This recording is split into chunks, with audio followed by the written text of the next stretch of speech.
Hey folks, Bill here from Survival Lore. Got another video for you today. We're going to go over my updated little EDC pouch I carry when I'm in the woods. Did a video on a similar kit last year when I used this camo pouch from Better Bushcraft. This usually just slips in my pocket with the included gear inside. But with spring here, I wanted to update it. I'm using a new pouch. This is the Roaring Fire Gear, the Brigos EDC pouch. They sent me a few different ones to try out. This is what I'm using for this. So we'll get into it. Normally, I'll leave this here so you can see what I used to carry. There's more in this than there was in here, so keep that in mind. It is a bigger pouch. This kit isn't a comprehensive kit. This isn't your ultimate survival kit or anything like that, but it's just a few things in there to help you get through a night should you find yourself separated from everything else. Keep in mind, this goes in a cargo pocket, back pocket, wherever it may be. You should always still have a pocket knife, or even whether it's a belt knife, any of the ones here, or like a neck knife, like I run that Jorgensen. So this should be accompanied by a fixed blade of some sort, so keep that in mind and we'll get into it. You can see nice nylon, some wax hook and loop, good zippers that are sealed, just a high quality pouch. On the front I have my Bushcraft USA patch, and then I simply have a full-size Bic with the child safety taken off. If you flip it over, there is a small zipper pouch here. And in here, we just have two things. We have 10 aqua tabs and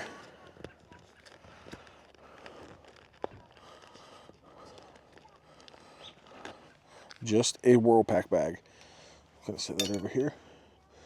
And that gives us the ability to get some drinking water. We don't have to boil. Might not be the clearest, but we can make water safe to drink here, and that's what I keep on the outside, so we have something to hydrate ourselves.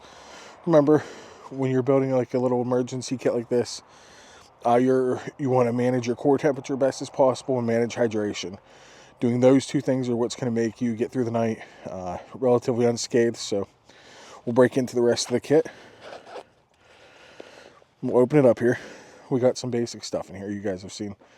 So we got just one hand wipe right here. Clean yourself up if you make a mess, whatever it may be. The ability to clean your hands and keep working in a clean manner is always a good idea. So we have that over here. Just a small titanium whistle. We have that Vargo you guys have seen in other kits. And then just a small signal mirror. And those fit both right there in that little pocket. I have a small LED here, just clipped on right here. You guys have seen this. These Photon lights are awesome. I keep these in just about all my kits, so just wanted to keep in here. If it's at night, you can see what you have, and it's just not going to get lost or anything, so that's why we have it attached to the zipper right there. In the zipper, just keep a small Sunto base plate compass. Worst case scenario, this will let you walk in a straight direction, so if you know which way out is, you can use this and it will allow you to guide yourself out and be able to walk in a straight line. That's the primary goal of a compass. If you don't have a map, still having a compass allows you to get your bearings and be able to travel in a straight direction, so you're not circling back, veering off. You can move with confidence with a compass. Next up, we have a cutting tool. Always. This is repetitive, guys. But when I find something that works, I don't usually change it up for something less. This is our Victorinox Farmer X, the farmer with the scissors. So you get a saw, the blade, and all the scissors, and that allows us to accomplish most things. We're going to be able to start fire, cut wood, make shavings, repair, all of the things we're going to need to be able to do in an emergency. That tool is going to give us all that ability. We just have a small ferro rod to go along with it. Here, just have a hank of about 20 feet of number 18 bank line. Again, there's not a ton in here, but This is enough to set up a shelter, because in our EDC, as we've talked about before, guys, whether it's this pouch or this one, we always carry an SOL XL heat sheets in our back pocket. This replaces our wallet when we go into the woods. At least for me, I know I don't travel with my wallet, not into the woods. I'm not planning on seeing anybody, so it doesn't matter to me. I don't need it. If you need to ID me, we can walk out and we'll find it. So this goes in my back pocket, so I always have a shelter option on me. That's where this comes into play and allows you to use this to put together a basic shelter and get you out of the weather. So with that, we have just a small single tripway flashlight. This is a Coast. It's a good light. It's not crazy expensive, but these are perfect for putting in kits because they're inexpensive and they work well. So just a small tripway flashlight. If you do get lost, you have that on you. You can move at night and not be tripping over stuff. So it's just a smart idea to have a quality small flashlight in these kits. Next up, just a couple band-aids, and I usually keep a couple of flossers in here. You get something stuck in your teeth, you break a tooth or something, having the ability to clean that out with a flosser and a toothpicker, it's going to make a world of difference.